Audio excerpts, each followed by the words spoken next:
All right. My name is Mark Vappi, and I'm really pleased to be here tonight, and I'm really happy that anybody actually showed up. This is great. And it's been a while since I did anything like this. I was an instructor at University of Colorado, Denver, back in the early 90s in the computer science department, but I think that's about the last time I did anything remotely like this. So it'll be interesting for all of us.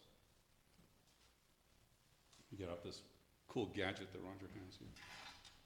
So I want to start with a little bit of background about myself and the company in question, just to kind of give you some context about for any other remarks that I might be making.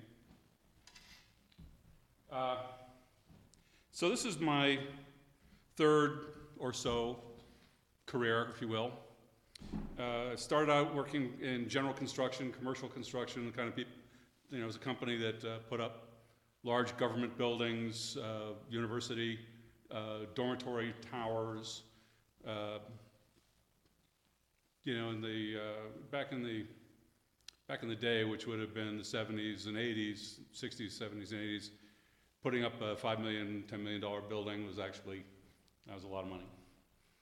And so it was a family company started by my grandfather, but when I was working there, it was decidedly my father's company. He'd built it up to a really highly respected and fairly good-sized firm in the Boston area, Massachusetts. Did that for a while. Ultimately, what led me to move to Denver, where we had a subsidiary. But when the subsidiary didn't do so well, and it was basically shutting down, I chose to stay in Denver because it turns out I like this place a lot better than Boston. So after that, decided to change my angle on life, and although up to that point I'd had computers were kind of a hobby. I think in 6th grade I had to do a little talk, and I did it about the history of computer hardware. So it's just been something I've always been interested in. I decided, well, let's try and get serious with it. Went down to UCD, got my bachelor's degree, got out and worked for a small gastroenterology equipment, instrumentation manufacturer here down in Littleton, Los Angeles Scientific. Then I moved over and I was working at Quark. If you've ever used Quark Express, that's the company, and did fairly well there. And then in 2000, I moved up to Redmond, Washington, and worked for Microsoft for 8.5 years. By that time, I was kind of tired of big companies, a little tired of doing software, and definitely missed Denver and the Rockies. So I came back. A little bit after that, in 2009, I joined up with Jim and Louise Gunderson, a couple of friends from when we were all getting bachelor's degrees together at UCD. And they had gone off and gotten PhDs. And they'd come back and they were doing some software consulting and decided that they were going to focus on robotics. They had some ideas. They wanted somebody that could help run the business for them while they focused on the software. And so I said, sure, what the heck, I'll give it a try. I'll help you out. And that's what brought me to Gamma 2. At the time, it was a TWO. We've since rebranded, and it's now Gamma 2 Robotics. So, for Gamma 2 Robotics, there's been a number of milestones. As I mentioned, in 2003, Gamma 2 was started up by the Gundersons. They were doing general AI custom software engineering for various clients, including hedge funds. In 2008, they decided to focus on robotics, which were a long-term interest and passion, particularly of Jim's. He had wanted to build robots ever since he was watching the Jetsons as a kid. As I said, in 2009, I joined the business, which of course was a red-letter day for the company. And then we did a number of things. We went to CES the Consumer Electronics Show in 2010. We had an early prototype with us, and it was kind of an attempt to get a sense of what the market was interested in. At that time, we thought we were working towards, our goal, our vision was a robot that could assist a person in their home, particularly an elderly or an infirm person, help them stay at home and be relatively independent, rather than having to go to a nursing home, for instance. And that idea really resonated with me, because I've always been about building tools to help people's lives, help them get a job done. That was always how I really felt about software. It wasn't that I just love being able to make a computer do tricks. It's a great problem-solving tool, and I was a tool builder, and this seemed like a really great thing to do, right? Help people have some more dignity and meaning in their lives, or at least stay in a familiar place. So we went out to CES, and what we basically heard was that, I wouldn't let that thing near my grandma or my mother. But a couple of people came by and they had warehouses, and they said, boy, could this thing patrol a warehouse? Because out down here, at the time, it was in Las Vegas. It gets hot in the summer. And they had some real problems with just having people in there sometimes. And that got us thinking that really what we had was not a fancy appliance for the elderly and infirm, but rather we had this very sophisticated mobile platform that you could mount anything on, any kind of instrumentation at all. Excuse me. And that's what got us the idea that we should look at the security market. Physical securities, guards, patrols, that kind of thing. Excuse me.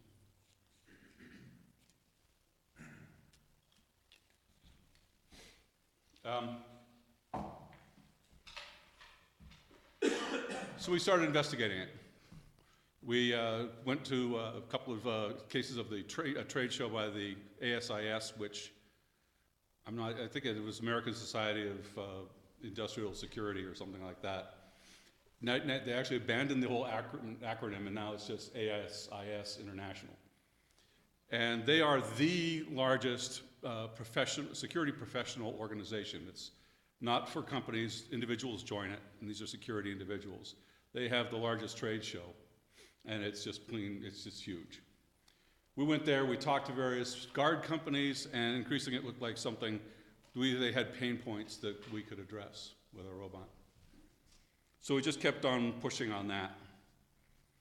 We developed further prototypes and continued developing the software and trying to focus mostly on the kind of capabilities you would actually need to have a robot that could do a security patrol for you. Fast forwarding to the summer of 2012, we felt we were at a point where we could come out with, instead of one of the earlier prototypes had been made out of plywood, by the way. It's easy to work with, it's cheap, and it works.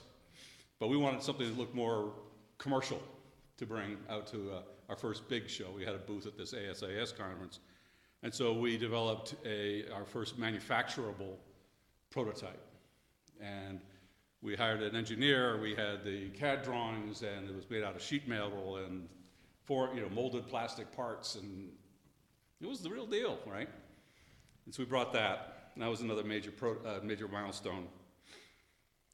Then I think the next big thing I want to bring up is getting some serious assistance with funding.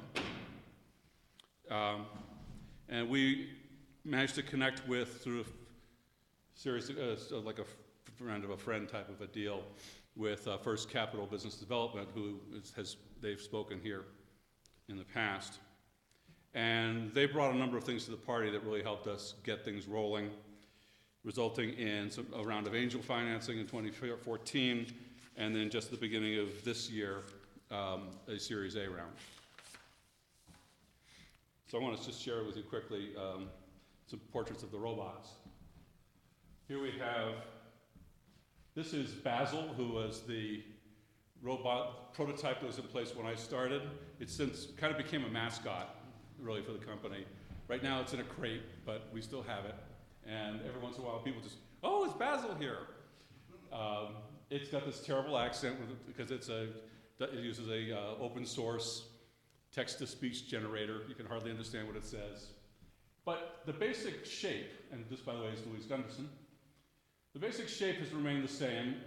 It's roughly, it's octagonal, and this is the front here, and along each side, which you can't see the far side, and along the front, are a set of sensors that allow it to both navigate and also recognize objects that it encounters. The next, significantly different, just back in, you can just barely make out this.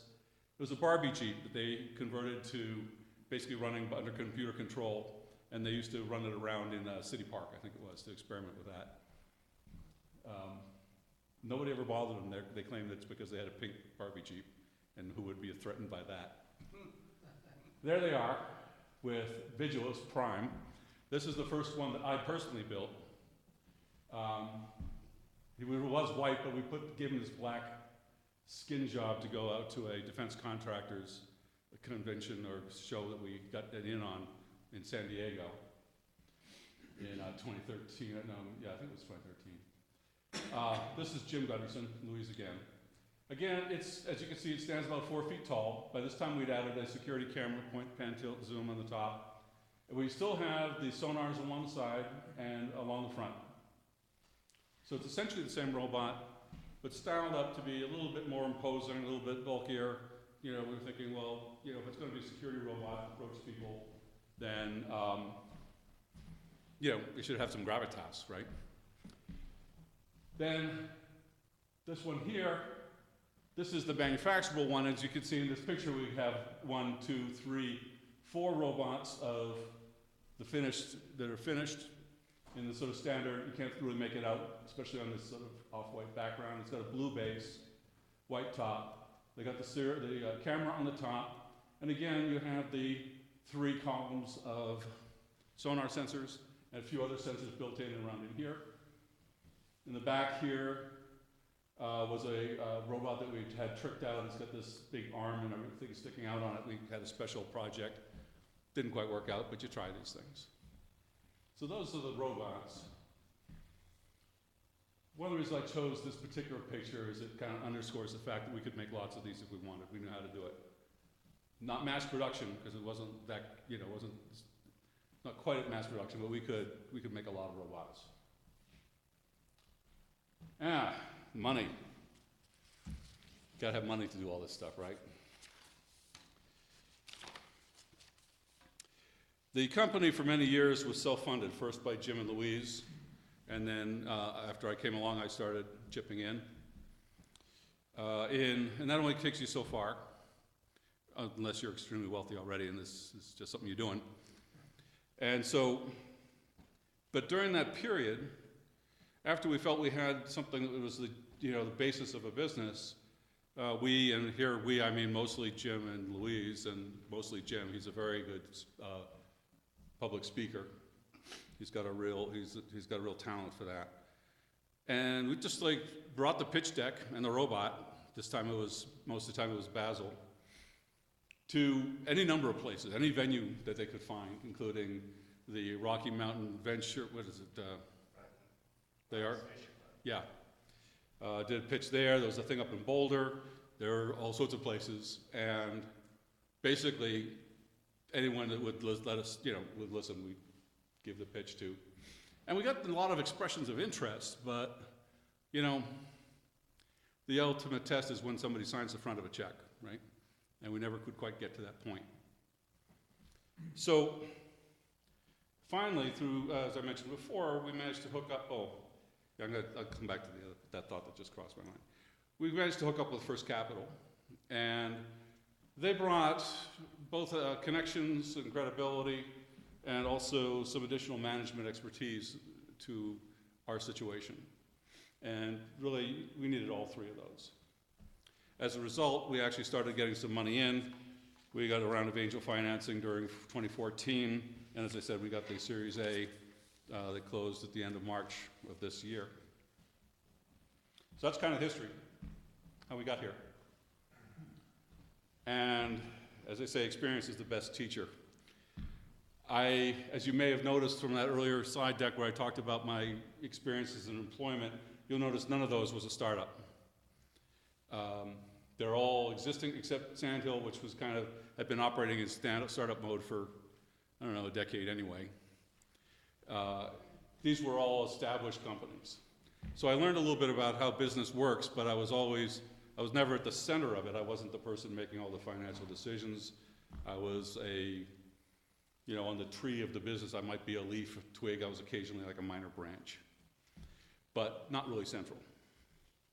So all the stuff that I'm here to talk to you folks about is stuff that I've learned by being in the middle of it over the last 2.5 years or so. Close to 3, actually. It's November already, isn't it? Let's call it 3 years. So, a little aside here. One of my teachers once was explaining to our class, he was talking about gathering software requirements and things like that and cultural differences, and he was cautioning us against using idioms specific to your locale when you have perhaps a wider audience. And at the time it was a class that had quite a diverse student population. There were people from Asia, Africa, all around Europe. And a little bit later he made some comment in a different context. He'd say, but we're not in Kansas anymore. And I called and said, hey, Jody, let's ask how many people here have a clue as to what you just said. So with that as a prelude, I'd like to quote Harry Callahan, Dirty Harry, which goes back a ways, and he said, a man's got to know his limitations. So what I'm doing there is pointing out that you got to know what it is you're good at, what you may not be so good at, and you got to have a clear-eyed view of that. And I want to say, I'm going to tell you stuff that a lot of you may already know, but it's really about my journey here that and some of these things may be a new insight or a different way of looking at things for you, but I'm not trying to say that you don't know any of this stuff. Developing intellectual property which is also known as inventing, right? It's really a very different thing from developing a business. It's a whole different skill set. And there's probably a few people out there who are really good at both. And the ones who are legendary. And everybody, knows some of those names. But for most people, they don't have both those skill sets. They may be really good at inventing, coming up with new ideas, developing that idea, but they're really, kind of uncomfortable or whatever about actually developing the business. It's got nothing to do with how well intended you are. It's just a matter of, what your experiences have been, what you've learned, your temperament, all those things. They're not necessarily mesh. You need to understand that and be aware of it.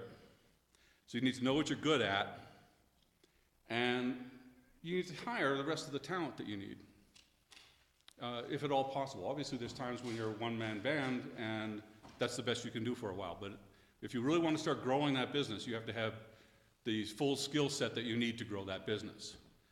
So you hire them. Now, one of the things I'd like to point out to you here and share with you, the kind of another awareness I got is, when you're hiring somebody, you might do it with cash, or you might do it with equity, or some combination. But be aware that when you hire somebody for cash, they're an employee.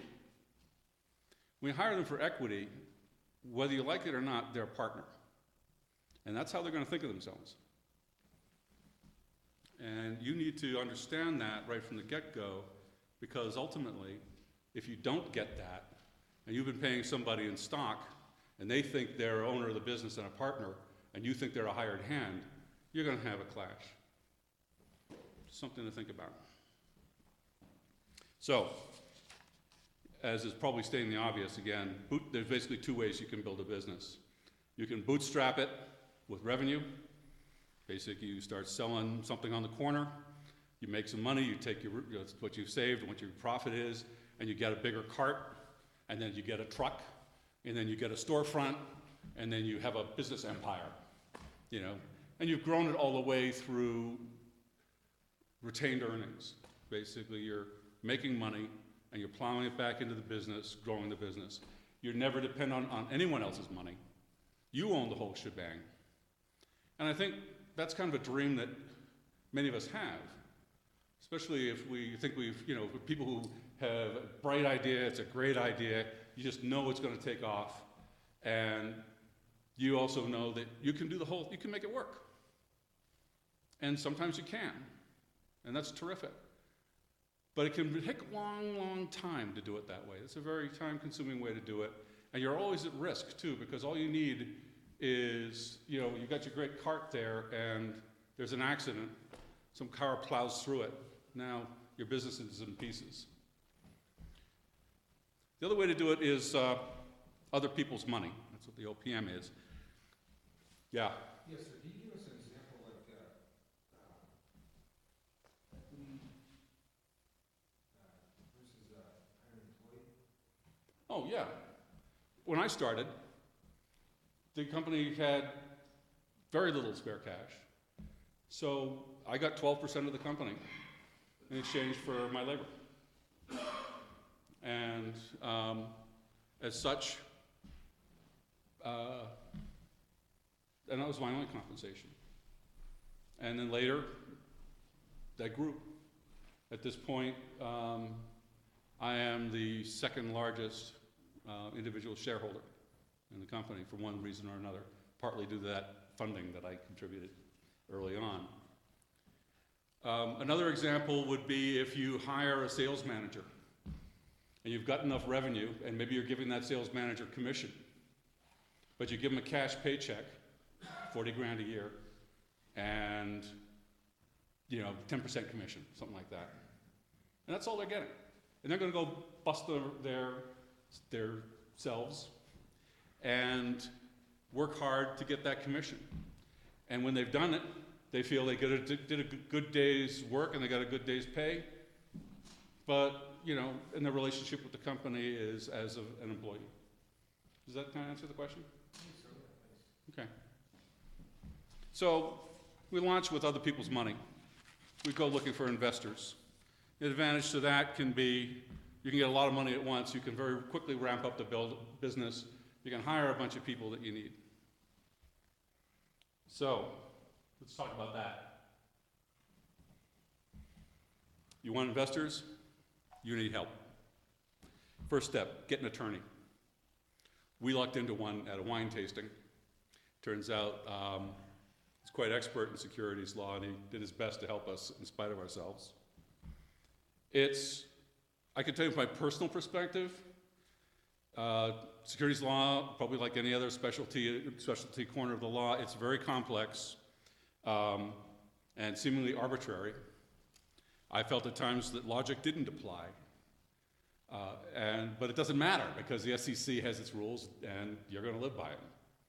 So having guidance there to help you avoid the potholes and many other difficulties is really, really important. That is the one indispensable talent that you need to hire because it's extremely unlikely that you already know all that stuff. Then you have to find the money. You got to find those investors. One way to do it is you can wander around with your business plan and stop people and say, hey, let me tell you my business plan. Which is kind of what we had been doing, going on the road with the have pitch deck, will travel approach. And it didn't work. You need to get more of a connection. You need to be able to find people that are predisposed towards taking a big chance with some of their cash. Because you've got no track record at this point. Now, maybe you do because you've done this several times over, and if that's your situation, you're not the one I'm talking to, because you already know 10 times what I've got to tell you. So one thing you can do is you find somebody who's got those contacts, who's got some credibility.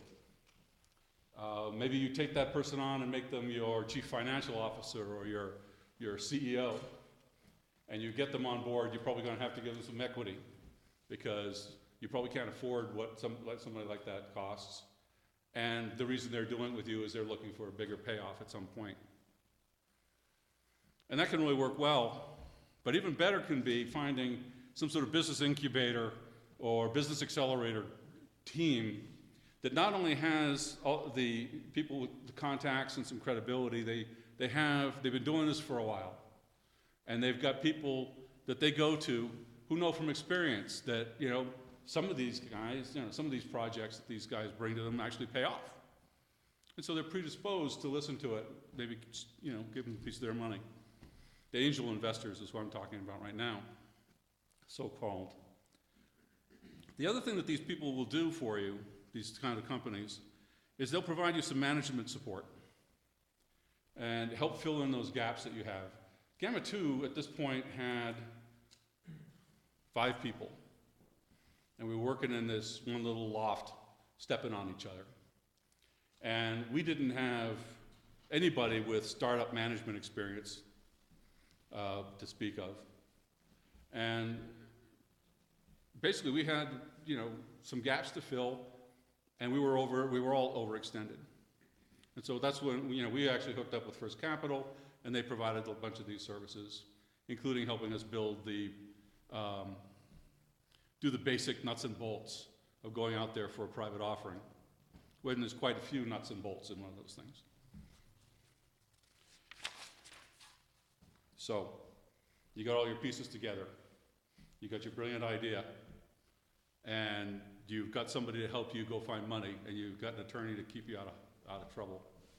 Now what? Well, you've got to figure out what you're selling. And you have to package it up. And you've got a vision, but visions are important. They're in fact crucial to your success that you have a vision. But they're actually also quite common. Lots of people have visions. And how do you go above that, stand out, get away, set yourself apart from the crowd, and have a vision that someone's going to put some money into turning into a reality? Well, you got to take a look at what you've got. If you've got intellectual property, which is essentially it's required because for the context we're talking about inventors as opposed to someone who's opening a convenience store. And that's all about your intellectual property, your bright idea that's going to make money somehow, whether it's software, hardware, a process. Having a patent and trademarks makes that much more real to an investor. I know that there's plenty of discussion, and both sides have points about the best way to protect your intellectual property, whether it's trade secrets or patents, for instance. And there's opinions on both sides. But from an investor's perspective, a list of patents looks much more like an asset than some stuff we can't really tell you about because we might tell someone else. Working prototypes are really cool. If it's something that can, whether it's if it's an iPhone app, or if it's a robot, or whatever it may be, a cover for a hot tub. Having one that they can look at and say, oh yeah, I get what you're doing, really helps, because otherwise it's that vision thing. And sometimes visions can be really hard to communicate. Even better are if you have field trials or beta testers, pilot projects, anything that's actually out there in contact with the customer. That stuff's gold, because not only are you showing the thing can function, but you're also able to say, hey, and these people who would buy this thing like it. Even better if you have purchase orders. Even for one. It means somebody's willing to sign the front of a check for you. That's huge. And distributors, that's, you might as well, you don't even need money, right, if you get distributors. Main point is, Would you consider Amazon a distributor? sure.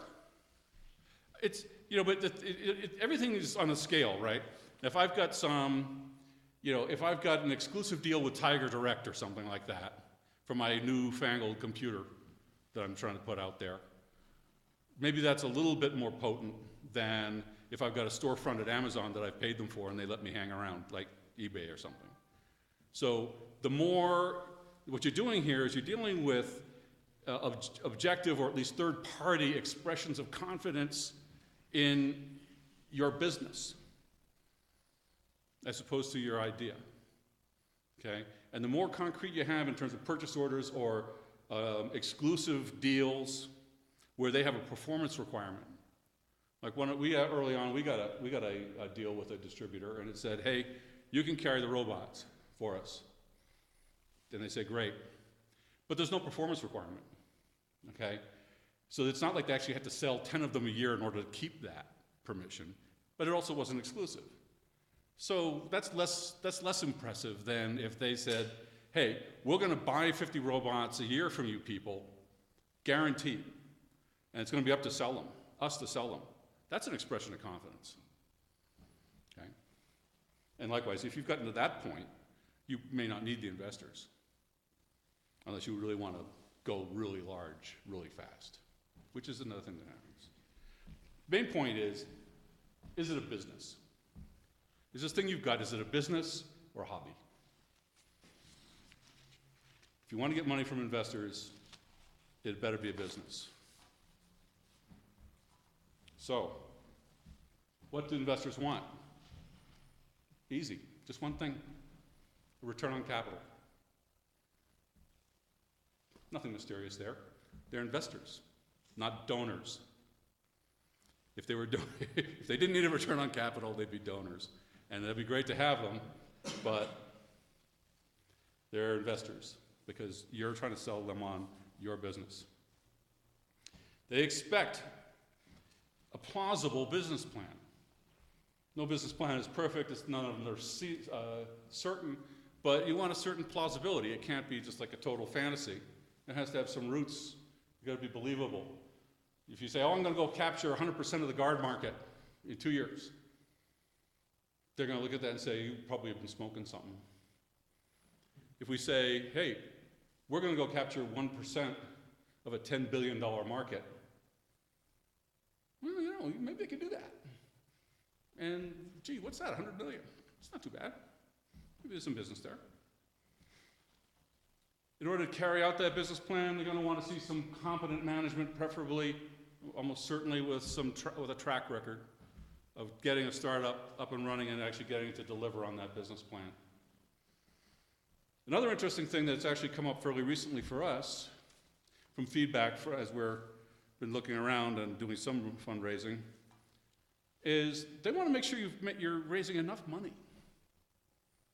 Because whatever your next level is, whether it's you're looking at an angel round and you're raising enough money to get you to a Series A round, or if it's the Series A and you're raising enough money to get to Series B, or at some point you're raising enough money to become profitable, whatever it is, you've got a plan to get there, this business plan. But if you don't get all of that money, what happens to your business plan if you only get half of it? If you're not looking for enough to get there, then you're doomed, and you're going to take the investors' money with you. So they're going to be looking at it and saying, well, you know, is it a good plan, and are you going to get enough money? Are you looking for enough money to actually make it real? These are the things that are going on in the heads of these people that you are trying to get to sign the front of one of their checks to you. And you need to be able to understand where they're coming from so that you can have good answers when they ask those questions. And sometimes they won't even ask them out loud. You don't need to answer it for them because maybe they haven't fully articulated it, or whatever reason, they want to see if you're paying attention. So keep this stuff in mind. Can I ask a quick question? Yeah. So, would you have maybe a plan A where you get full funding desired, and then maybe a plan B where it's like, well, if we get 2/3 of what we want, this is what we'll adjust to do, like have those pre-thought out ahead of time? Yeah, you could do that. It's tricky, Yeah. because on some level you're now telling people that you don't expect to achieve your goals. So what's the psychology of that?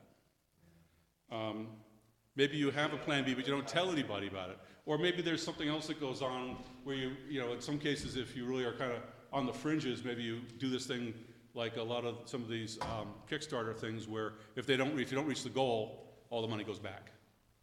There's probably a lot of ways to do that, but I'm just sort of trying to share with you that this may be going on in the heads of your investors without it necessarily having been surfaced explicitly. So all these things that you can think about that they may be thinking about can help you sell them on your vision and your plan and your chances for success. They need to have a commercially viable product.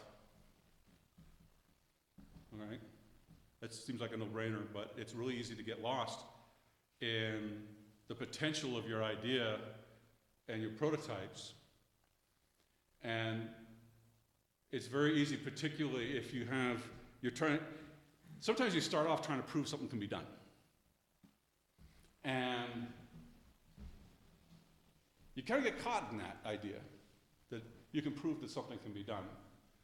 And you can sometimes kind of like drift a little bit away from the other side, which is, in order for it to be a business, you have to have the right product, you have to have the right market for it, and you have to have the right price. Because if you don't have all three legs of that tripod, you have a hobby, because it's not going to be a business. And these investors are investing in businesses. And that's really something you have to just keep focused on, because you struggle for years. You try to make the thing work. You know it can be done because you're so close. And if you are looking for investor money, or even if you're spending your own, you got to stay focused on making something that people will want to buy, and they're willing to pay more for it than it costs you to sell it to them. And that's hard. Otherwise everybody would, there'd be more businesses than people if it weren't hard. So, I think I jumped ahead on my notes, but not on the screen here. So, let's say you successfully sell a chunk of your company. What you expect? Well, first thing to remember is selling equity means you own less of the company. And that can be daunting, especially if you put your life and your soul, your heart, everything into it. The family savings, you've got 3 mortgages on the house, and you're totally committed. And these people are going to come along and say, well, we're going to take a piece of that. I'm going to keep it. And all I could do is remind you that having 40% of a successful company is worth a lot more than having 100% of a great idea. Do you want to take it to the bank? So you're probably going to have to give up a piece of it, but try to pull back, step back a bit and say, well, if this thing really takes off and it's a $50, $100 million company, and I've got even only 20% by that time, that's a good hunk of change. That's a good return. What's your return? Think like an investor yourself, because you are the first investor in your company. You're the one who put in all that, the mortgage, you sold your favorite car, you're driving a beat-up junker, your life savings, and years of accumulated hours of your life working on this thing. You are the single largest investor in that company, right from the beginning. So you should think in terms of what's your return on investment. And as long as it's positive, you're a success. All right, investors may come in and say, well, we're going to put new management, we're going to put our CEO in there. And you're saying, oh, they don't like me. They don't think I'm a good manager. Well, you could do it that way, but I urge you not to, because what they're doing is they're maximizing their chances of getting a return on their investment. It's not personal. And in fact, the way to look at it is now someone else is responsible for all that stuff, and you can go back to whatever the heck it was that got you in the first place. Writing software, developing the next idea, the idea that grows from the one that you built that business on. Because whatever you do in a business, you can't stand still, right? You got to keep coming up with new stuff. Even the vacuum cleaner guy, what's his? Dyson, yeah. He's at the fans and everything. If it's moving air, he's in that. Okay. So they're not being mean, those investors. And then you're going to have less autonomy. When I was the only person taking care of the odds and ends of the business, I was the one who wrote the purchase orders, I received the invoices, I wrote the checks and signed them and mailed them. We call that a total lack of financial controls, okay? Once you get some serious money in and you're responsible to outside investors, all that changes. There's going to be accounting controls. There's going to be all sorts of processes that get put in place. You're not gonna be able to just go off and say, oh, I need one of these, I'm gonna go get it. Things change. And that's the necessary part of the growth that's gonna happen that'll bring you your return. And last point on this page is you may not like it. You may not like this new company that you've given birth to, if you will. You may not want to work there. It happens. It happens apparently, to a lot of founders. They don't like the lack of autonomy. They don't like the new CEO because he cramps his style. He does take, maybe the founder is taking it personally that they can't just say, well, this is what we're going to do. They got to convince some other people that's the right thing to do.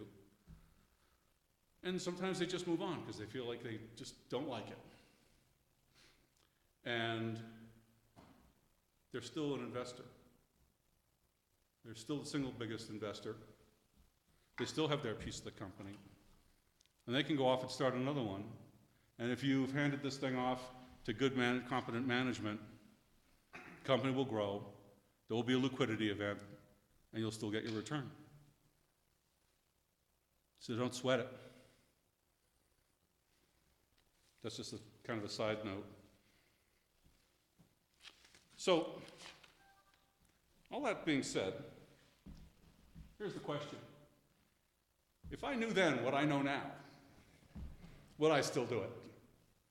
And that's a really good question, and it's a tricky one, because when I first got into this, I really had no idea what I was getting into. And it's been a lot of work. And there's been high points and low points. And to tell you the truth, if I knew what I was getting into, I'm not really sure if I would have gotten into it at that point in my life. That doesn't mean that I don't see all the good that's in it, but if I really asked myself that question clearly, I'd have to come up with a maybe, but I would do it differently. There's definitely some things I would change knowing what I know now, because I've learned so much on this job.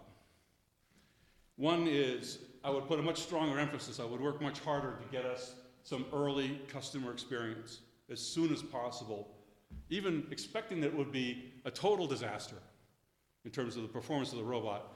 Get it to a customer. Start that feedback loop rolling. You've got to do that. And it's the only way you'll know if you're on the right track towards that commercially viable product or not. It's the only way to really know is to get somebody who might be a customer to try it and tell you what they think. You give it to them? Sure, absolutely. If you can't find anyone who will pay you for it, well, then you really have a lot to learn, obviously, right?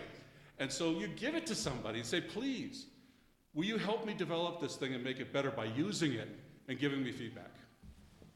We did, early on, we went out because what we were doing is a whole new, no one knew how to do this. Yeah.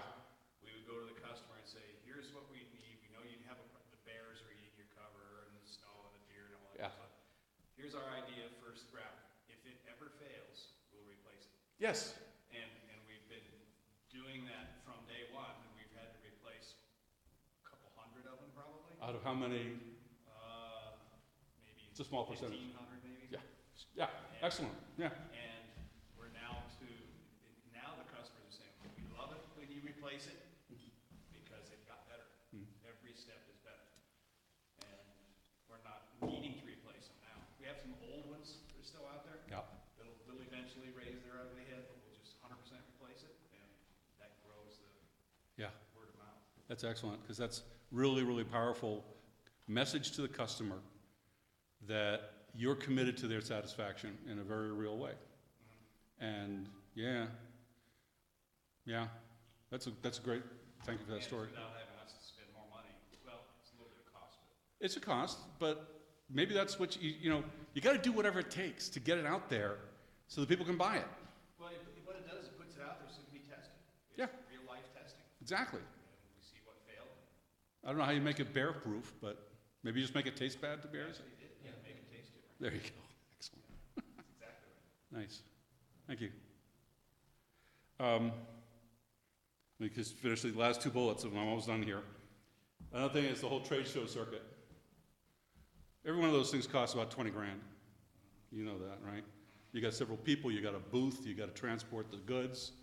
You probably had a hot tub you had to lug around, right? And it's a lot of money. And it helped us get some feedback, we learned some things, and we helped put the market out there, but we could have put, in the early stages, we probably could have spent that money on R&D.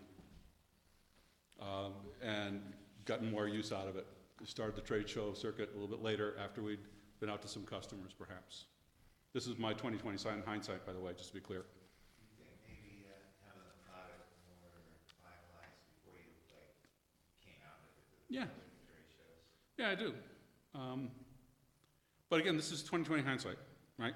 All this stuff I'm telling you tonight is not stuff I knew 3 years ago. I mean, it's great though about adjusting your priorities, what you really want to get done first and then what you want to get done third. We just got through hiring a chief product officer whose job is to make the commercially viable robot from the IP that the founders have generated. And that's just, he's got a track record. Guy worked on the International Space Station, did the robotic arm. I mean, this guy's got a super resume. And he's got a real practical kind of approach. And he's done it before. He's had several commercial robots. But in the course of interviewing candidates, I just learned a lot from just talking to these people, stuff that I didn't have in my head before, because I've never done this before. Things like, get it working first, and then make it cheap, make it manufacturable. But first, just get it working the way you expect it to do. Even if it means you couldn't manufacture that thing profitably, it's easier to make it less expensive to build than trying to keep it cheap the whole way while you're trying to get it to work. It's a matter of, as you say, prioritization. Again, 2020 hindsight. I didn't catch on to that one until we were doing interviewing this summer. So, shows you. And likewise, the other big item would be to look for help with outside funding earlier. Took us a while we spent a lot of time on the have business plan, will, travel mode, and we didn't learn anywhere near enough to justify the amount of time it took. And you kind of hesitate because well, if I hire these people, they're going to get a piece of the company and it's going to cost all this money. But compared to what? Again, compared to not raising enough money, struggling. Maybe at some point you've already mortgaged the house. Your friends have mortgaged their houses, and you still don't have it quite going. And at some point, maybe you have to finally give up, go back to your day job or whatever it might be. Again, this page is my 2020 hindsight page. And with that, I say thank you, and let me know if you have any questions. I'd be happy to get into. There might be some things that I can't, because of confidentiality agreements, I may not be able to get into detail, but I'd be happy to try to answer any question you might have. Do you think the simpler products that people invent are easier than more complex? Yeah. I think simpler, assuming it's also cheaper, okay? If your simple product is an amazing new way to use gold and diamonds to make an outboard motor, you might have a hard push. But I think in general, it's easier for the customer and the investor to understand it if it's simpler. It's going to probably be cheaper to manufacture, so you can ramp up the production faster and more inexpensively. And if it's really simple, especially if it's simple and elegant, the development time period is likely to be shorter, so you can get to market faster. But your idea is the idea you've got, right? I agree with you in principle, but on the other hand, even if it's a complex one, it doesn't mean that it can't be a successful business. It might be a new operating system for some crazy idea like a desktop computer. And maybe it's a fairly complex project, and it may take you forever to get it right. Right? As you say, it's never really done. But it still can be done, and you can make some good money. You can think of a couple of guys. like that, several. So, But if you're too simple though, you're simpler to copy too. and more competitive. well, then if it's really super simple, what is your, and this is something I also maybe didn't emphasize, is what's your differentiator, Yeah. okay? And maybe you've got a really simple idea. Once you see it, it's simple, okay? But nobody else thought of it before, and you've got a patent on it. And it's so elegant, so simple, it reduces the cost of something that people do 50 times a day, or makes it easier. And you got the patent on it. Well, you're in pretty good shape. But don't you need to be able to, for someone that copies it, even though you have a patent, you've got to have the finances to. Yeah, you gotta be able to hire an attorney to fight back. Yeah, and in fact, you know, you might be dealing with one of these companies that's what they do. And who knows, you're right, it's absolutely a good point. Yeah. You have to be, in a case like that in particular, you have to be able to defend your patent. What kind of protection is there with patent pending? You should ask Roger about that, because that's what I always do. It's moderate. It's, before you're published, it just gives you a priority disclosure date. So if someone sees it, steals it, and files a patent, they're a later date than you. So when you get into, say litigation later, you've got priority. Once you're published, you can bring a lawsuit on publication, even without approved claims. It's not done too common, but it can be done. It's only good for 1 year. Depending. Well, on a provisional, but if you file non-provisional, you probably need to do 2 years. Sometimes. I got a question. The way I understand it, it protects you local people. Protection, what? So You if can, you you go global for 1 year. so if a product does good overseas or in other markets, by the time you go to a utility patent, you know which species of data, where you want to patent.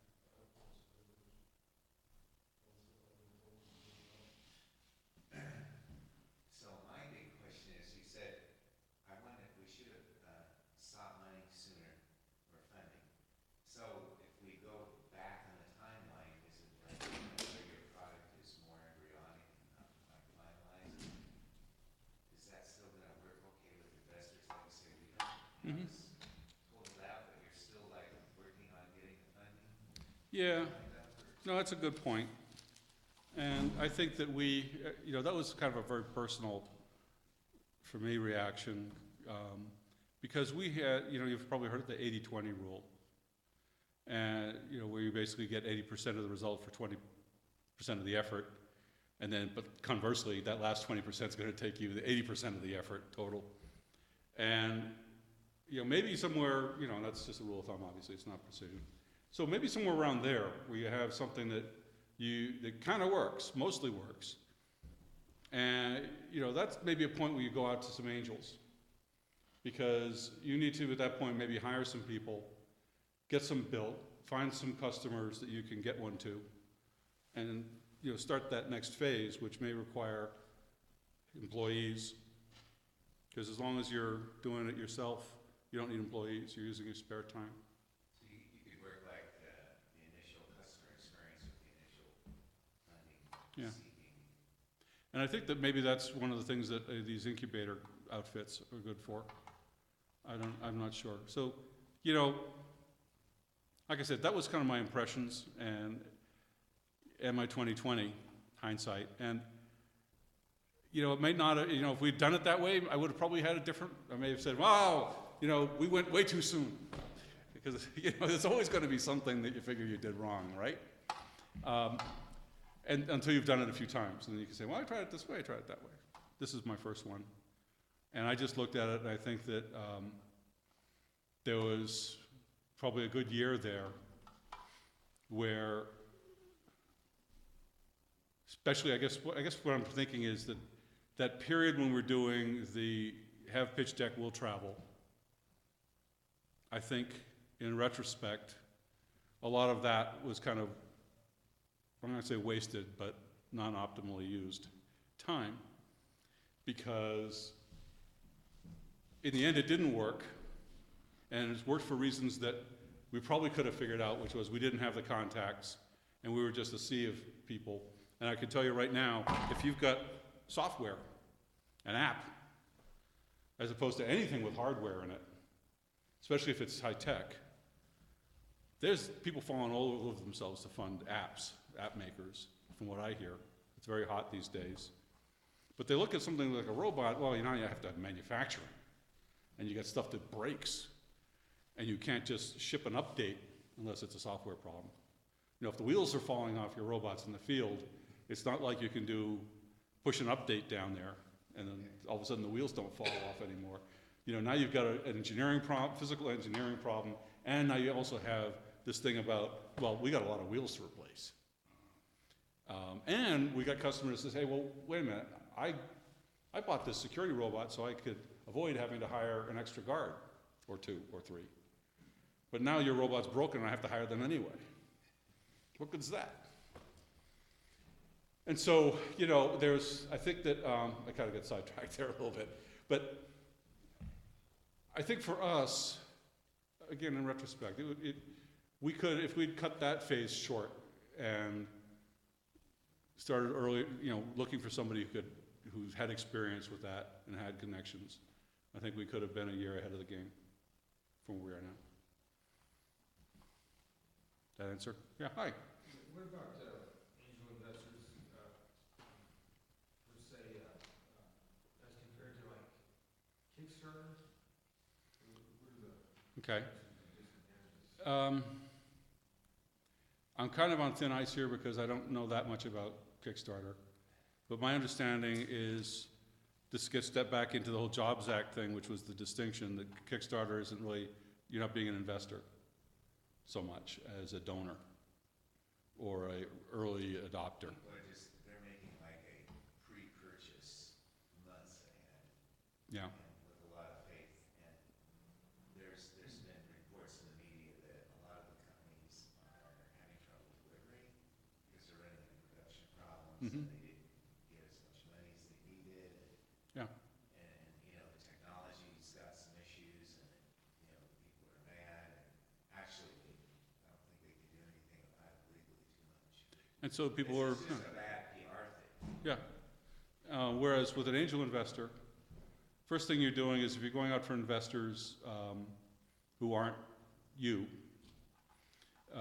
then you have to build up all this legal infrastructure to ensure that as much as is possible, the people who are investing are actually investors, not dupes, and you know, purchasers of snake oil. You need to make sure that they are qualified, that basically they're in a position, right? They've got $1 million in the bank, so if they give you 50 grand, it's not going to put them on the street.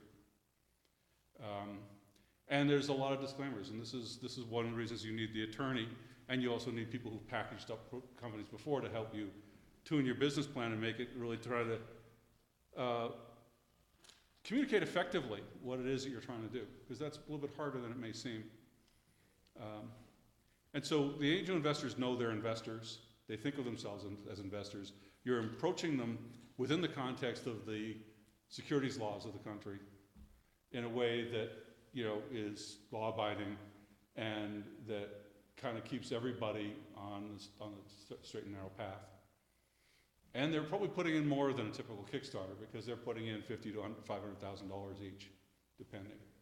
I think we had some as little as 25 in our angel round, and I think the largest one was 200,000. Not $25, 25,000. No, actually, the smallest one was 10,000.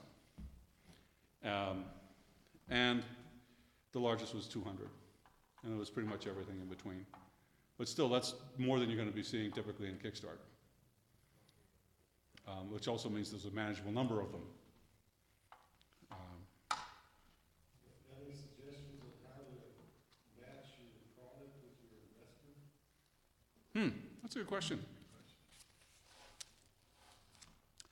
I would say that that's where some of the expertise that you're trying to hire would come in. The this person or firm that has the contacts and the credibility, they've got a bunch of investors, and maybe they know that of that stable, if you will, of people that they know of. There's a certain group that kind of like this, bricks and mortar, solid, traditional business plan type of thing. I'm going to open up a chain of convenience stores, well, I don't know what it might be. And then there's others who just like, oh, they're crazy about robots. If it's a robot, I want to invest in it. And they know who those people are. And so I think that's a kind of resource, because I don't have a clue as to how we would find them ourselves. I mean, we went up to Boulder, for instance, hotbed of tech, but they were interested in things like that Sphero thing. It's basically a game, a toy, really cool tech. I mean, really cool toy, but they could put that thing together, and they could see selling a zillion of them for Christmas. And, so they kind of got that. And then there's the apps, and that's what they were attuned to. And I think for a lot of them, our product, it's we're looking at retailing it for like $40,000, and we're selling business to business. And it's just a little bit harder to relate to. You really kind of have to have a feel for the security business, for instance. And so I think that's the closest I could come to answering that question is find somebody who knows who they are and get them on your side, have them help you.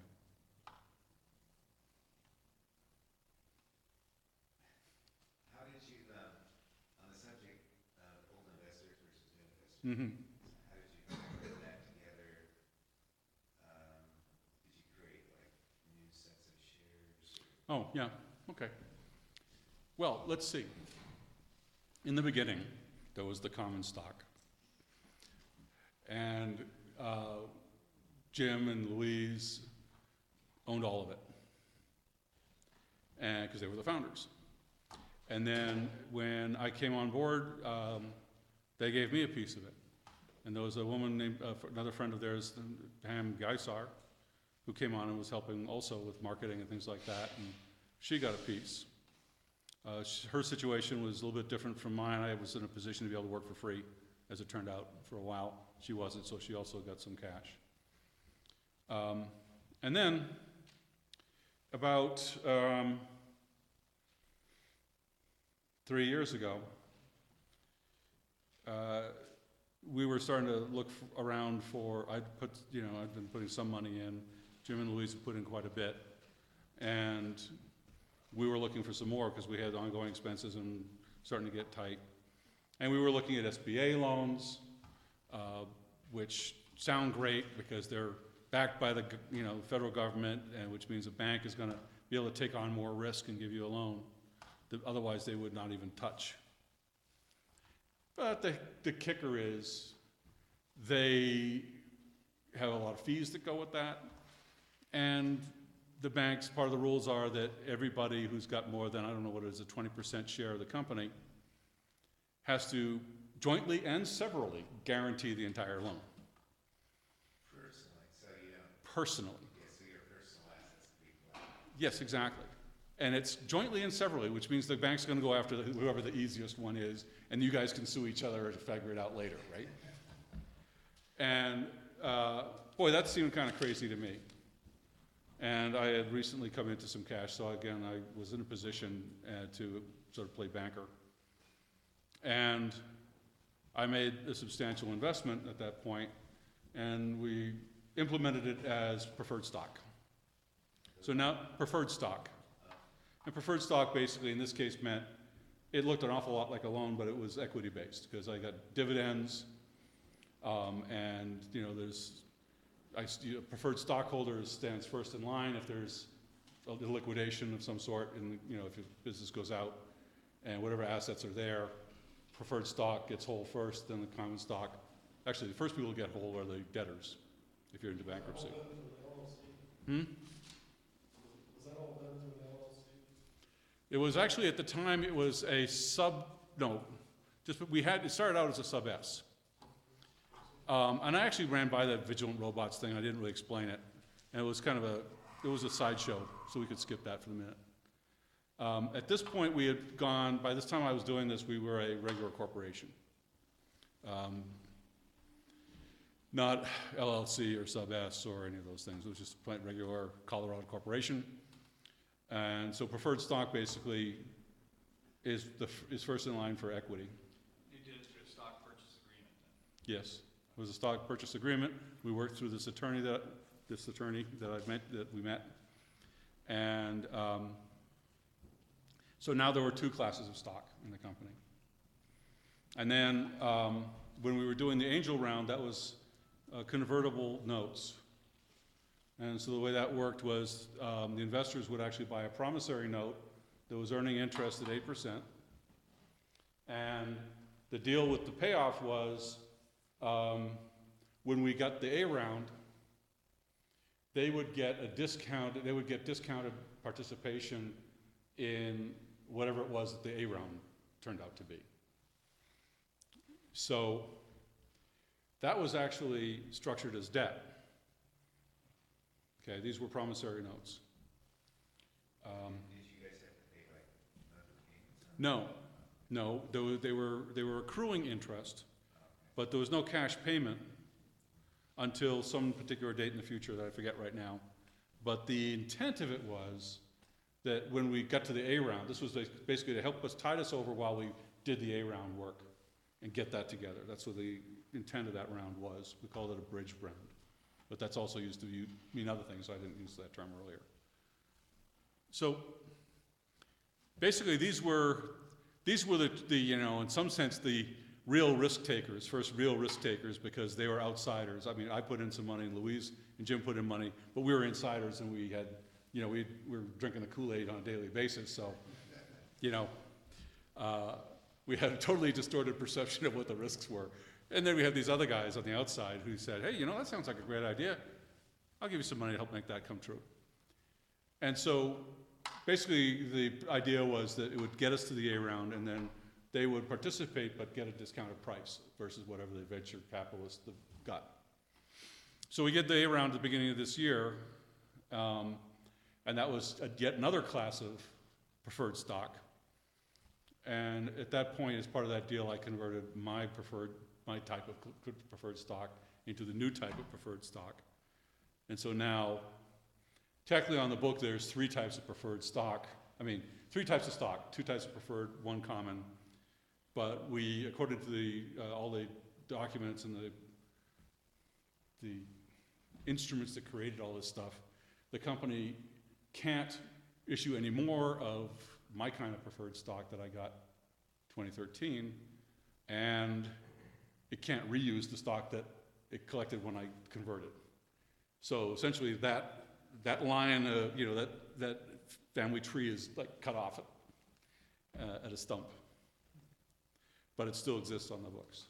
And this is why this stuff gets really deep and really complicated pretty fast, and you really kind of have to stay on top of all of it to really to really know all the various details. And we have this stack of documents on the A round with all sorts of agreements about the composition of the board of directors, and there's investor rights, that there's stuff that is pretty highly technical, and it really relates to if we were to have a IPO or something like that, it's further down the line. For day-to-day operations, this stuff doesn't make any difference to our operations.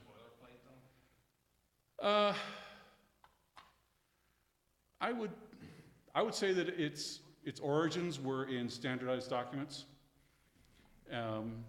and mutated from there to become customized documents, I guess. But again, this is my first one. And so my understanding is that they were kind of based out of some standardized stuff and then customized to our needs, but a lot of it's going to be common to many deals. Concepts like drag along, where if most of the investors want to vote in favor of something like that, they can force all the investors to go along with it. And that would pertain, say, if you were going to do a buyout, and maybe 20, 30, 40% of the investors say, no, we can get a better deal. The 60% could say, nah, but we're going to get this one because it's here now, and everyone has to go along. And that's the part of the thing that they sign when they get the stock. So there's a contract that says that they'll go along. And there's a flip side to that which says, oh, if somebody over here is cutting a special deal, I get to participate. And that's, I can tag along, if I remember that term correctly. So there's all these kinds of things, and then it comes to registration requirements if you go to an IPO. There's a lot there, and this is what you need your attorney for. Because if you don't know all this stuff, you have to have somebody on your side who does, because the people with the money have people on their side, and you've got to know what you're getting into.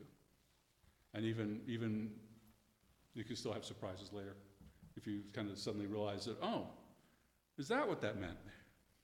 Yeah, you'll have those moments, and you'll call your attorney and say, wait a minute, does it really say that? Does it mean that? And he said, yeah.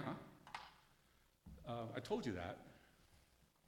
Maybe it was during a meeting when you heard 50 other things and you sort of forgot it.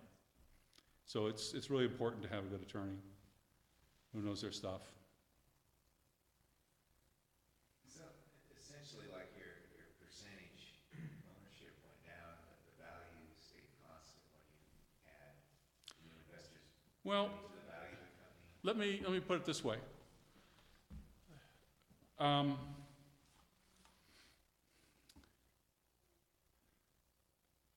You know, I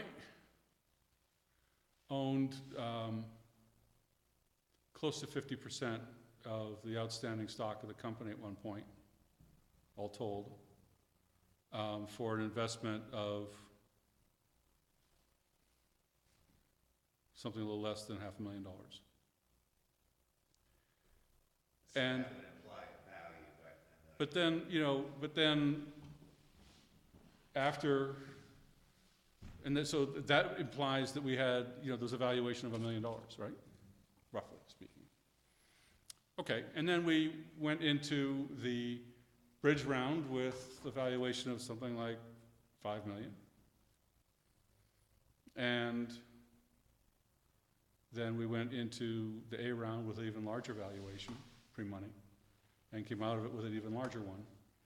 And so, although my position has diluted significantly in terms of percentage of the whole, I think that the math is such that, my share of the capitalization has increased.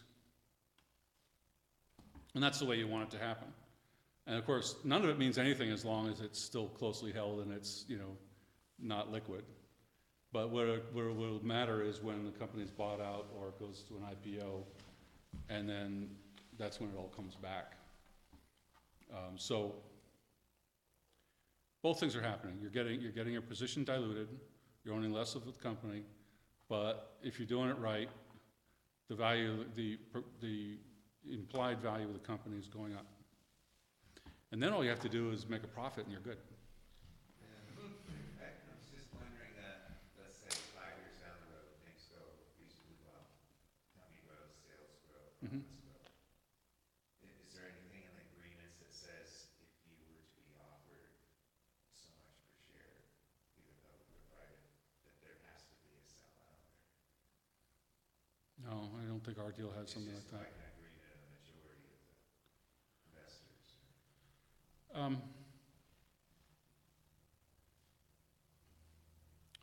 Well, I haven't done that yet, so I'll have to tell you after it's over, but you really can't constrain yourself like that. Because you may find that in spite of all your best efforts, you can't quite make it work. And you're close, and you've got, you're almost at break even, and you've got a bunch of assets, but you just can't make it work. And at that point, maybe you have to sell out and take the best deal you can, and maybe you're not making a profit, but maybe you're not losing everything. Maybe you're getting back 50, 80%. You don't want to have something in your documents that says you can't do that, and you have to ride it into the ground. Yeah. You don't want to have that. And likewise, if you're really booming, you don't want to be forced to sell it too cheap. So I think ultimately what you have to do is you got to rely. on the people that you've got as investors being reasonable, rational, and greedy. Okay? And if you got all that together, then, and experienced, so if you got that going, then they're not gonna, maybe sell out too cheap as long as they can see more potential. But at the same time, they're not gonna sit around and when there's nothing happening. And ultimately, if you hitch your wagon to their star, if you will, then if they make money, you're gonna make money. So this should really be kind of your orientation, your goal, when you get these investors in, is don't think of them as, well, hopefully they're not, but ideally they're not vultures coming down and stealing your company from you. What they are is people who are sharing the risk, and if they make a profit, you make a profit, and everybody is better off. That's kind of how the thing is supposed to work. And you can find, obviously, there's going to be, extremes in cases on both sides, but that's how it should go. How would you differentiate somebody that needed millions for a startup compared to like, say, 50,000? Yeah, well, one of them's got a lot harder job. But again,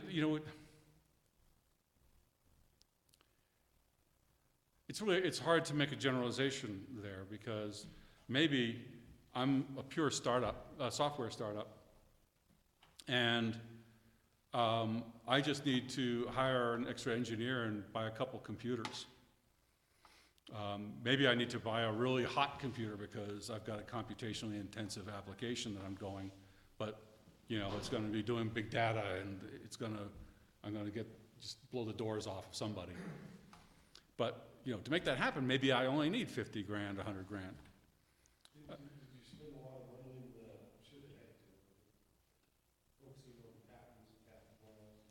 We actually don't have any patents on this stuff. We went with the trade secrets route. We actually did get a couple provisional, and one of them we're kind of letting it go because we've since learned that it sounds like there's some stuff that might be close to it anyway. That's the old patents, Jim patents. Right, and there's a stair climb, there's the Ezekiel. No, they're not at this point. They're sitting there, they could be in the future. We have this wheel that deforms itself automatically to turn a set of stairs into a virtual ramp, because it's changing its effective radius with a bunch of spokes that are linear actuators. I can tell you all this stuff because it's a patent, right? And it's really cool, and very clever, but it's not clear what the application is. Maybe a stair climbing wheelchair or something, but they're. So do you think that the contract law is more something that you would focus on than the patent law? No, well, as I said earlier, I think that things like trade secrets versus patents are something you could debate, because as soon as you get a patent, your process or your idea is public knowledge, right? There's a lot of debate on whether that's better than having a trade secret where nobody knows what you're doing, so they can't steal it from you as easily. The thing is, if it's software, they can steal it because it's running on a computer. And if it's running on a computer, it can be captured, even if you're encrypting the source code. At some point, it has to turn into machine code that the processor understands, and if you have to, you can just have a specially built computer that is caching the instruction cache, right? And then you reverse engineer it. And so you really, if it's actually out there, if you're actually selling this thing to people, they can reverse engineer it generally these days. It's really hard to prevent that. So having some way to go after them with a patent, I think, and that's one of the reasons why an investor looks at a patent as being more valuable than a trade secret, because they're thinking, how do I protect the business operations and the commercially viable part. How to protect that if that's threatened? Well, at least I can sue somebody for something, rather than sort of stamping my foot and then trying to sue some employee who's, spilled the beans or something, because that's not gonna help you. Did I answer that question? Yeah. Okay. Go. So, let's say I'm an inventor. I would typically look for an angel investor, but what I heard you say is that I'm really better off looking for a CFO who will find the investors for me. You might be. It depends on who you know. If you got a good contact. I will say again, I think your first stop is to find an attorney. And the chances are, if that's an experienced attorney, that they also have some contacts and they know people just because they've been doing it for a while. There's like angel investor groups. One of the groups that we hooked up with is the Angel Capital Group, and they've got chapters across the country. And they're tracking. They've got members involved with something like 33 companies at this point, something like that. By which only 2 of whom have successfully gotten to an A round, and we're one of them. Because an angel investor sometimes really, for you to sell your idea to them, they really need technical knowledge. So that on top of all that specialized securities knowledge, they also need technical knowledge to really recognize, well, this is a great idea versus this is rubbish. Well, yes, and this is where you get the payoff from having hooked up with somebody who has the contacts and the credibility. If that person tells them, look, I've checked this out, this is the real deal, then they don't need to know, they don't necessarily even know how to work a toaster. If they trust this person that you've got working with you, that person knows what they're talking about, can discern a good deal, and has a track record that they're aware of, they might just say, okay, Jack, if you think this is good, count me in. Here's my mad money for this year. So the venture capital groups sort of have a mixture, I think they do. that technical knowledge and financial knowledge. Yeah, I think so. In particular, for instance, we also pitched to a group called the Silicon Valley something or other. And of course, they have a lot of technically savvy people there. So it will vary. And there may be groups that just don't get involved with tech. They invest in oil wells, and that's what they do.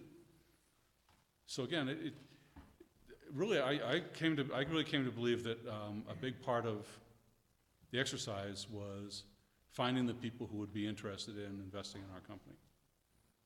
And we did not have a lot of good luck doing that on our own. And do attorneys typically work cash up front, or do they? Who? Attorneys? Yeah. Are there attorneys out there who work for equity, or are they all sales cash? What's sort of the industry standard? Gee, I don't think I'm qualified to address that very well, because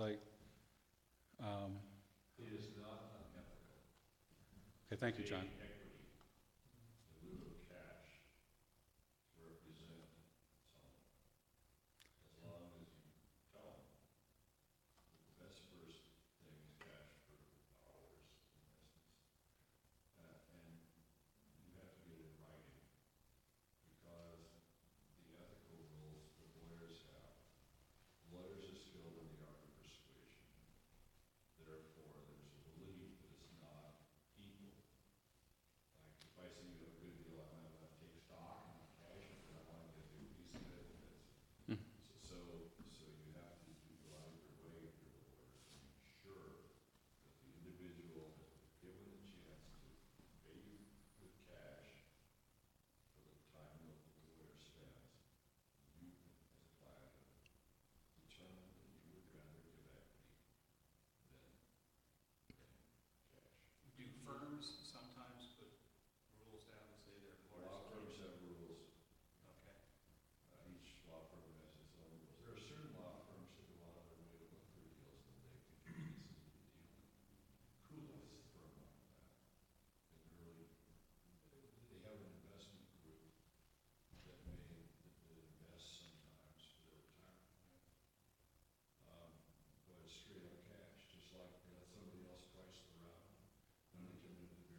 I think that's not unusual from what I've heard. And I think these are, they're looking for relatively short timelines. They're not,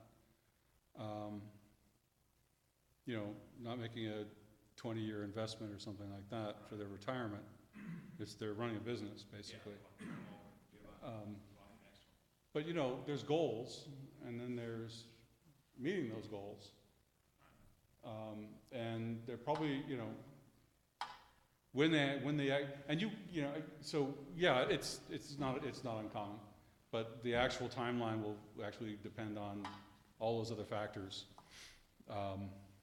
Like, are you actually profitable, or is there some kind of profitable exit strategy, like an IPO or selling the company to some other company? Something that would be a liquidation event, I think is what it's called, where, because as long as you're just kind of like passing, non-tradable stock around, it's kind of monopoly money on some level. And it's really hard to turn that into cash. So at some point you have to be able to turn it into cash so that you exit and go on and do the next one. And the exact timing of that's going to be a consequence of environmental consequences, whether there were unexpected difficulties in making the business plan work, whatever it may be. Yeah. But one way to exit them is for the principals to get a loan and buy out the Oh yeah, investors. yeah. But I'm sure they have a goal for how much they're looking for. Right.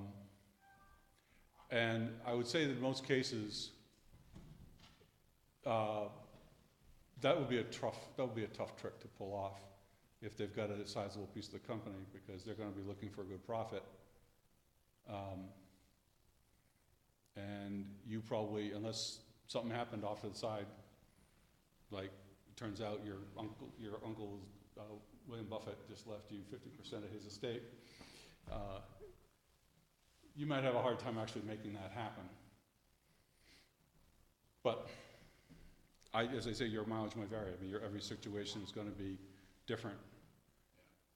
Just my general impression is that, as a rule, venture capitalists are operating a business and they want to keep their money working. And so and they want to keep a high rate of return on any given project, because so many of them fail completely. So they need to be, if they want to have a business,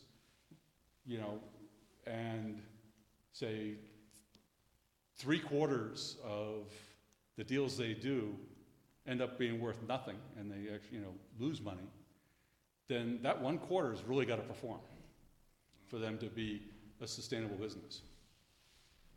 And so the longer the time frames, the greater the risks, and they want to turn it around. Yeah. So that exit strategy, or as much of a definition as possible, needs to be in place for the exit strategy for them. Yeah, but if you tie them down too tight, they're not going to want to do the deal either, because they're the ones with the money. Right. And what's going to end up happening is you're going to have to have a heart-to-heart with yourself about how badly you need that money, because whatever deal you get offered, you're not going to like it. Okay? There's going to be something about it that rankles. You say, wait a minute, I'm not doing that. I was going to mention, if the lawyer takes the equity position, then there can be an issue with The you cannot litigate, conflict of you interest. can't litigate with a company because you're a partner. There are things called conference waivers, which have come in for the very large law firms, can be to get everybody to sign this waiver of the company. I never saw one myself. Oh, from the client. Yeah,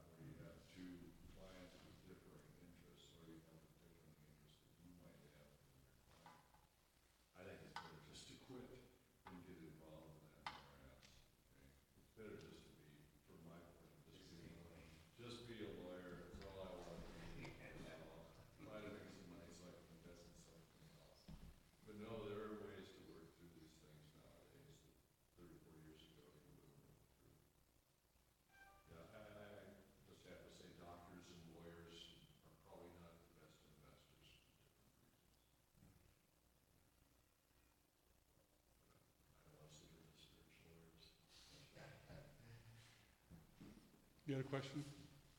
Yeah, is there a better or more effective way to find that particular angel investor who you think would be better suited for your product or idea, or just do a hit or miss? Or?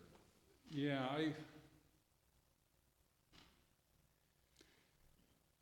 I don't know.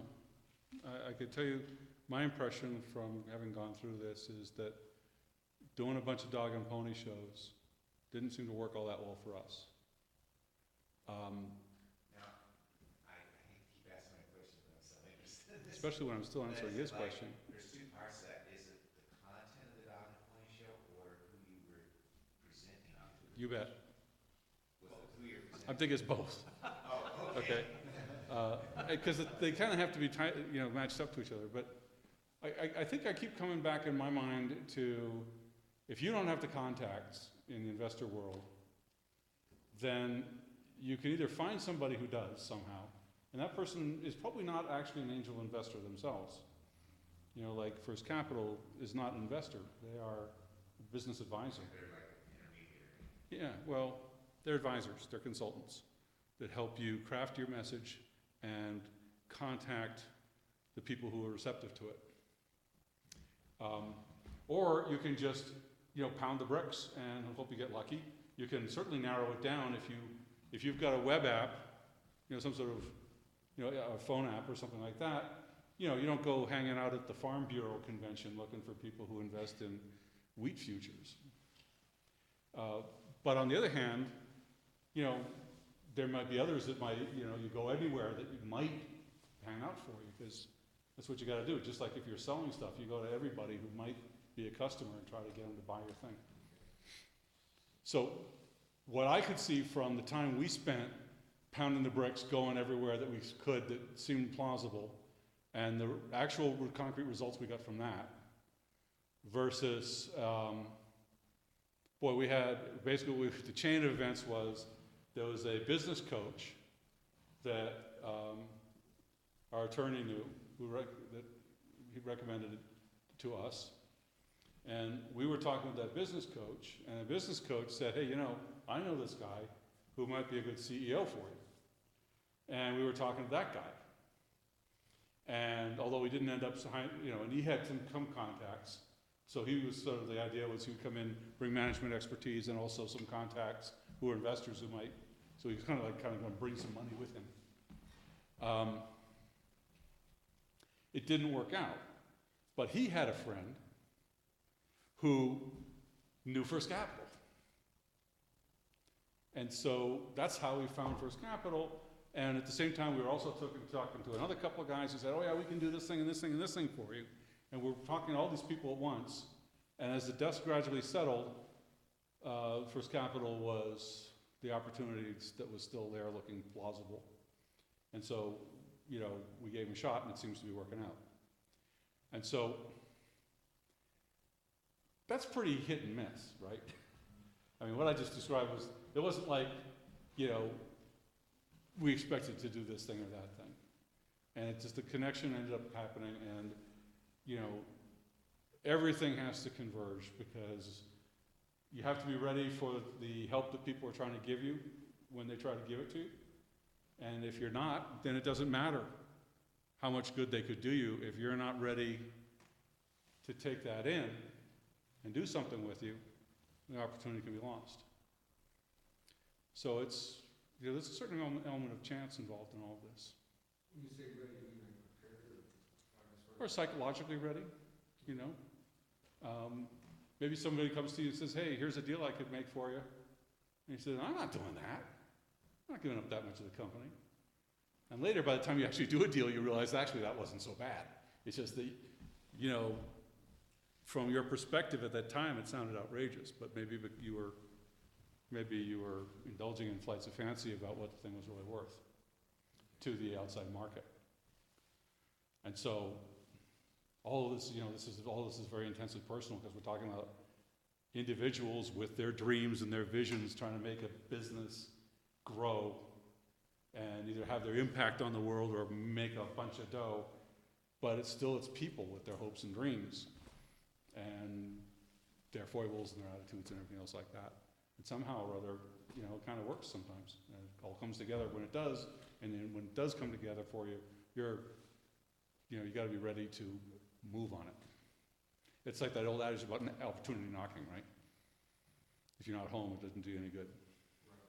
And so, are most of the angel investors, they're in it for the long run, or to, you know, to have like a permanent part of the company that they would want to own, or they just? I don't know, I'm not really sure. Okay. Because in my case, I kind of was an angel.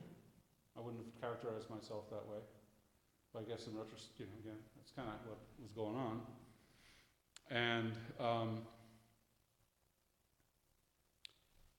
I was thinking in terms of helping this company grow that I was already a part of.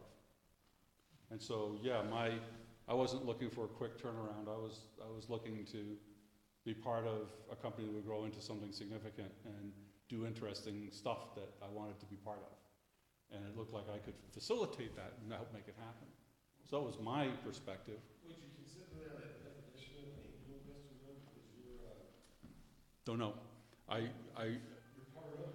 Yeah, I think it might be easier to characterize a venture capitalist because they're in a business. An angel investor, I think it's a more personal thing, I guess. You know, I think it's, you know, if I look at some of the rules for a qualified investor, it's not clear to me that I don't think they're making their living doing this. This is something that they're doing with risk money.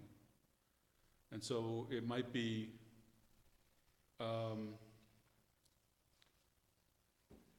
it could be somebody who's, you know, if they weren't doing that, they'd be down betting on the ponies or something. I don't know exactly what motivates these people, but I get the impression that they're a much more diverse group, and they're individuals that each has their own reason for doing it, and they've got some cash, and this is an interesting thing for them to do. And maybe they're thinking, hey, you know, do you ever look at the lifetime stock price of Microsoft on a chart? Yeah, I mean, it's like right around in like the late 80s.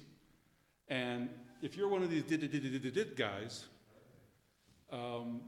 several different splits later, you know, you're in terrific shape. So, you know, maybe some of them are doing that thinking, hey, maybe this is the next Microsoft or Apple, Google, whatever it may be, and I'll be all set, or my kids will be all set, or whatever the heck. Others may just say, you know, this is fun.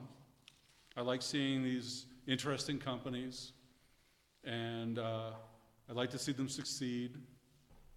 And, you know, if it does, then I make a profit and it's worth my while, but I just think this is really cool and interesting. I don't know, honestly. It doesn't seem like banks invest into startups.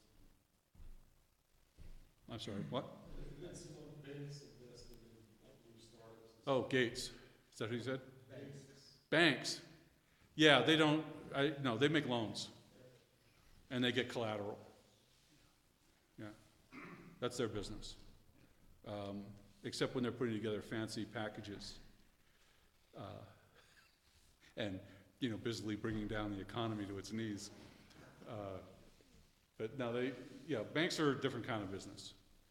And again, if you got some collateral and you just need some cash to get over a threshold, that's a perfectly reasonable thing to do. But they are gonna make sure they got their hooks in you. Whereas an investor, part of the risk they're taking is that, you know, if you go under, they lose their investment. They don't get collateral per se. They just get whatever crumbs are left over if you don't make it. So it's a really kind of a different relationship. When you were looking at the loan, the SBA loan, and they wanted to make they went loaned over 20% versus the 5. Where did you get a feel for like how much more would Gamma 2 have to have grown before just Gamma 2's assets would have collateral? I'll tell you what the impression I have about banks.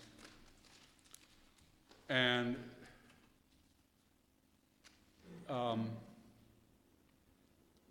unless you have revenue, you're just a depositor. And if you got no deposits, they got nothing to say to you, you know?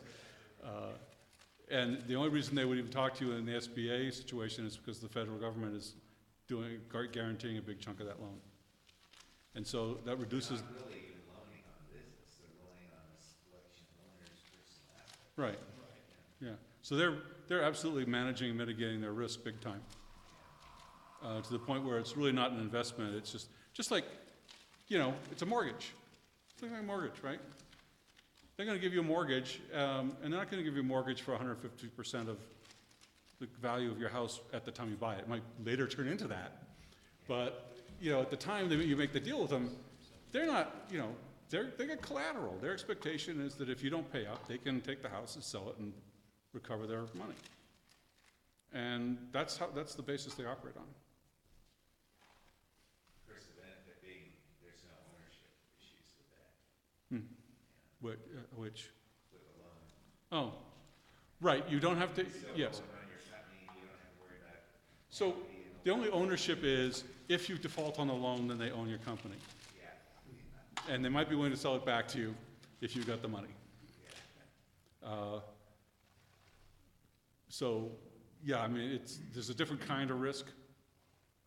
But they don't, you know, and they may even decide, you know, they may even tell you that they've got decision-making ability. All depends, you know, but the level we're talking about, no, it's pretty much they give you the money and they expect you to make payments on the loan. It's really kind of just like a mortgage. Anything else? Any questions? Have we heard much about patents as they relate to software? What I've heard is that patents are becoming less and less applicable for software. Or, you know, really patents are considered unhelpful. Yeah. I am absolutely not an expert, and I wouldn't even call myself well-informed. But I've heard similar trending. And I could tell you that my impression from having been in the industry is that in many cases, it was the matter of having a big deck of patents that allowed you to play patent poker with competitors. So that if you got your new product and it turns out Google has a patent on some corner of it, and they're going, "Arr!" You say, well, by the way, we've got a patent on that thing you did. And maybe we can agree to just sort of we can do a mutual cross-licensing agreement. And so it would be, you know, it's kind of like a business tool for achieving your goals through negotiation from a position of strength or something like that. But that's really, you know, that's why I think that's a big part of why patents are attractive as an asset, because they're also a tool. But in terms of actually protecting your IP, I know that there's many differing opinions on that.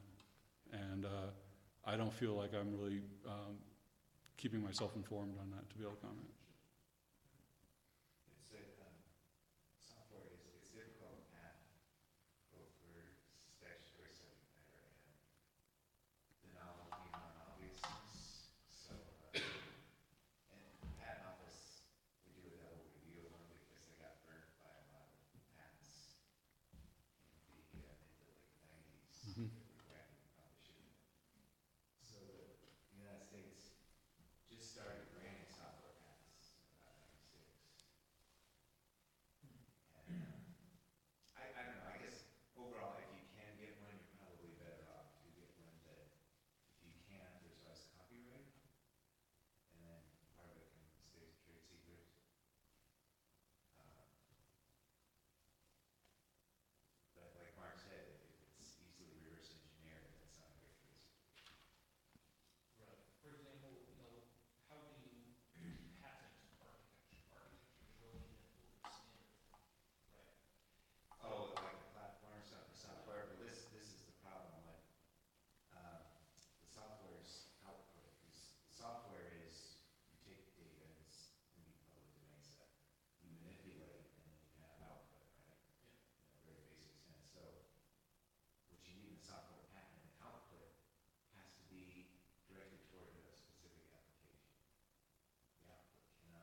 everything. Well, I mean, no, I mean, it was like, I don't know. I actually don't have that number off my head. I mean, if you added up your trademark copyright. yeah, and all those insane fees that the Europeans compared to what you charge. spent on everything. I couldn't tell you. That's the sort of thing where when I try to pull a number out of my head, it's almost always really wrong. I have to go look it up. So I'm not gonna do that.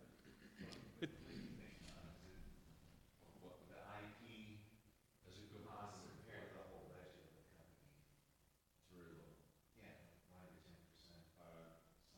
It's very low. It depends what kind of business you're in. True, it's in other areas. I mean, if you're doing nuclear power, Yeah, it could be. it's hard to know. Tell you, if it's a cattle farm, there's no IP there. Yeah. But I mean, ultimately, getting your manufacturing set up and sales and promotion and distribution are your major costs. It's just really low. But if you're a software company, your manufacturing cost and distribution cost these days is essentially zero.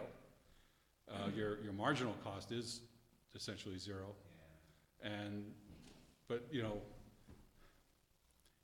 yeah, I think actually in most technology companies, your major cost is going to be salaries anyway, because you got to pay good money for good brains. Like in Microsoft's case, your capital investment into the software labor is high. I guess I don't know if that's a capital expense or just an expense. I mean, I don't know if that's capitalized or if it's an expense, salaries. But I know that for us, salaries are a major part of our budget. You pay rent and Compared to materials and rent. yeah. But if we were a coal company, it would probably be equipment and fuel to run those huge trucks around, whatever.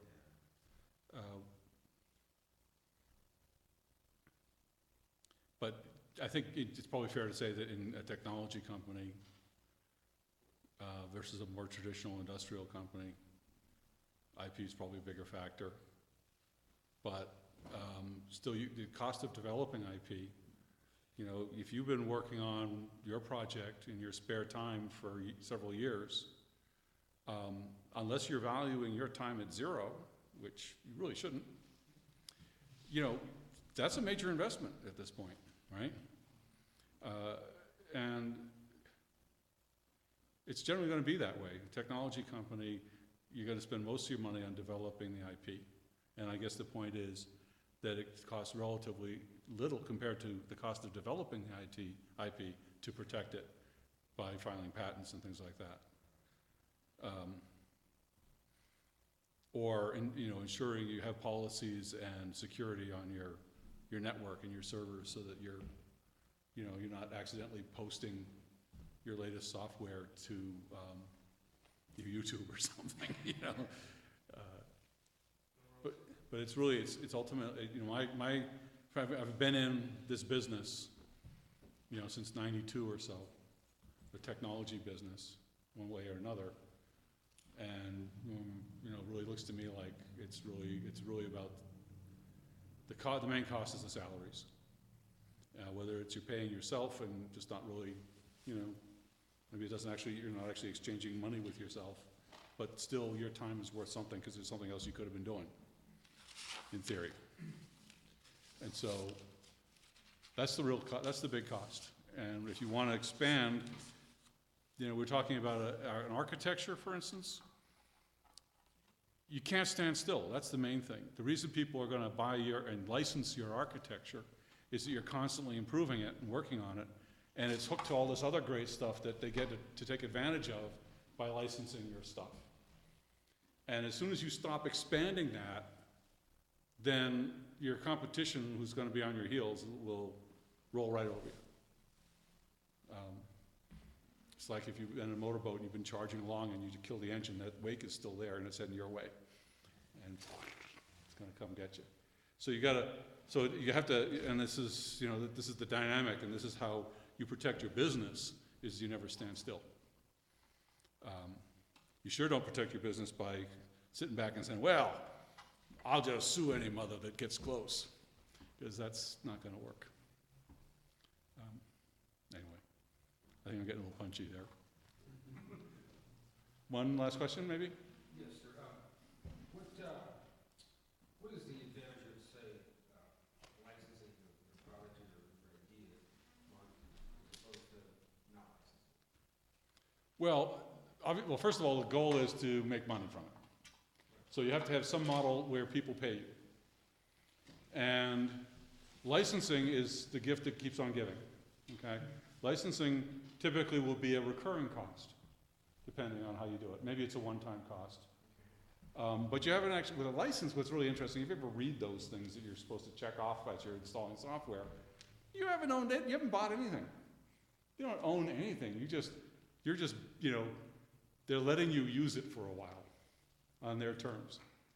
And so the company who's doing the licensing hasn't actually given anything away, they've just kind of let you share it. And there's there's some software models out there, particularly like enterprise software, where you pay by the seat per year. So for every operator who's allowed to use it, there's a fee that's recurring on an annual, say, basis. Right now, our company just switched to Microsoft Office 365.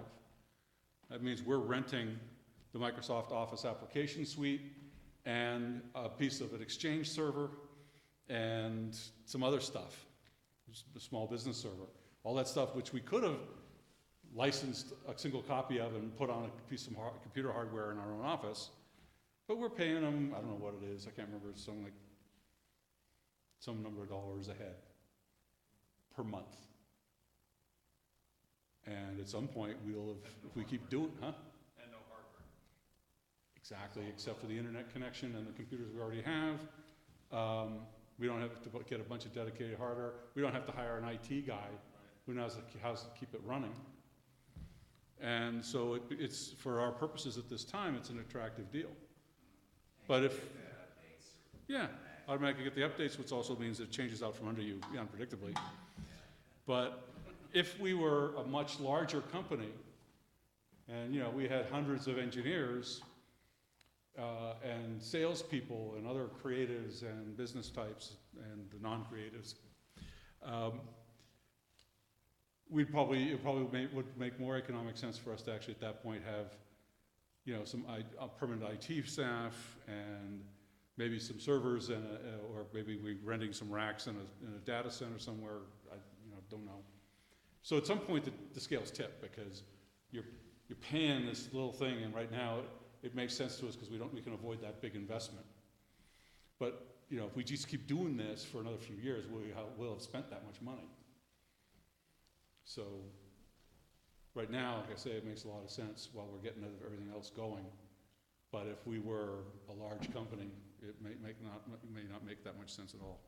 About as far as I know, something that's physical or tangible as opposed to software, licensing that. Same kind of That's an interesting idea. I can speculate on it. I have no expertise. Royalties? Royalties versus? Royalties or rent. I think that's what they call it, rent. At that point, you're renting a car, you're renting a house, you get to use it, you don't get to own it.